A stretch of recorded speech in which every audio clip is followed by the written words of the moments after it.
Whoa, I just figured out that I either need to figure out how to sell my house fast or rent it out fast, and I need to know if those numbers make sense one way or the other. And so I'm gonna walk through that with you today, right now. Let's roll.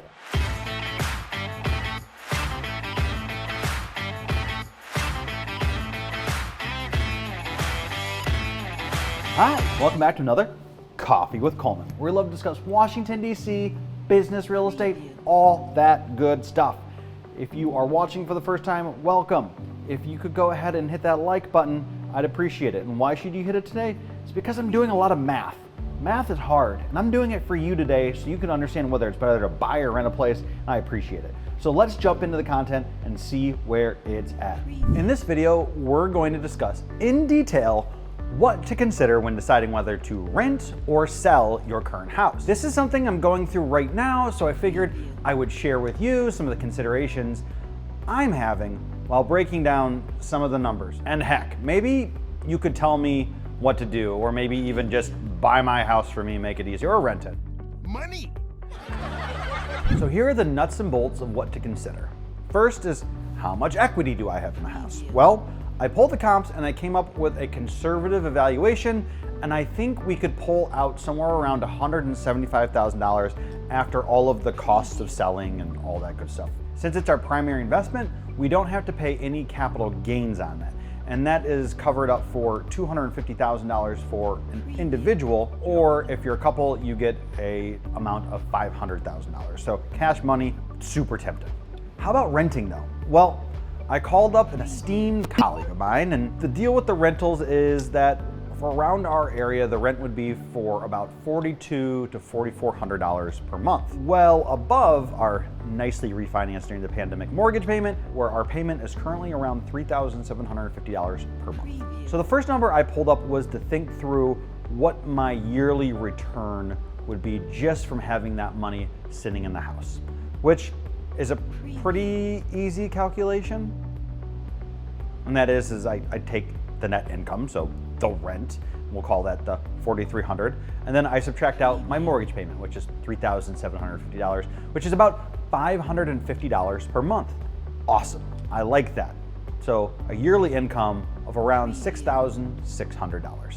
So in finance terms though, we want to kind of break down the rate of return for what my money is doing sitting there. So what we would do is we would take $6,600, we would divide it by 175,000, and then multiply that times 0.100 and just, get it up for that percentages. And we find that it's just about 3.5%.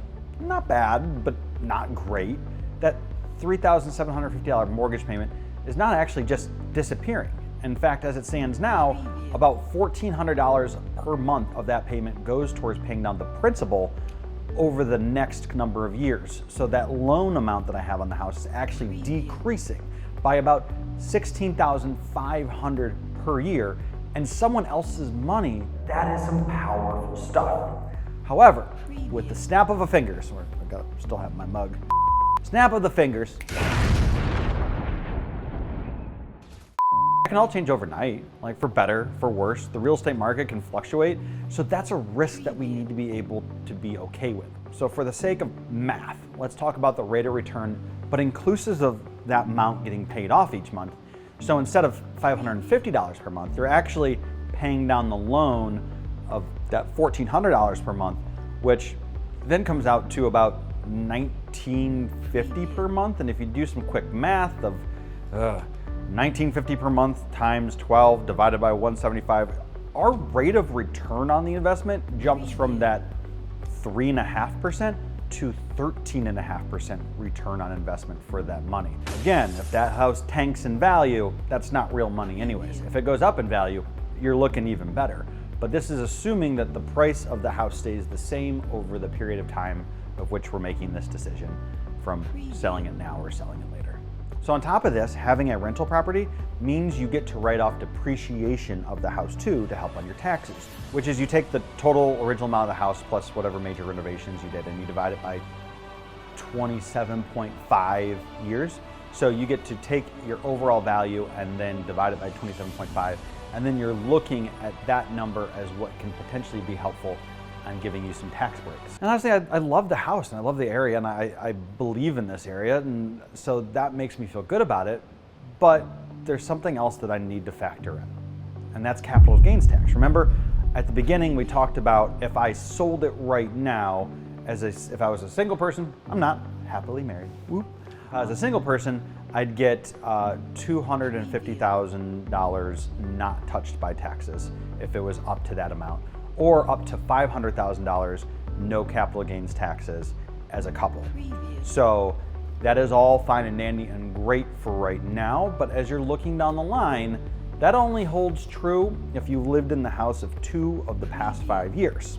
Oh, and by the way, I'm not a tax professional, and you should really consult one before you trust me a bit. So before you get too cute with my numbers and everything, this is that normal caveat of like, seek your own tax advice, because I am not credited to give you tax advice. So you retain this ability if you've lived in the house for 2 of the past 5 years, meaning if you're just gonna totally move out, by the end of year 3, all of a sudden, it's probably gonna kick in that you need to pay capital gains taxes, and that's a hefty amount.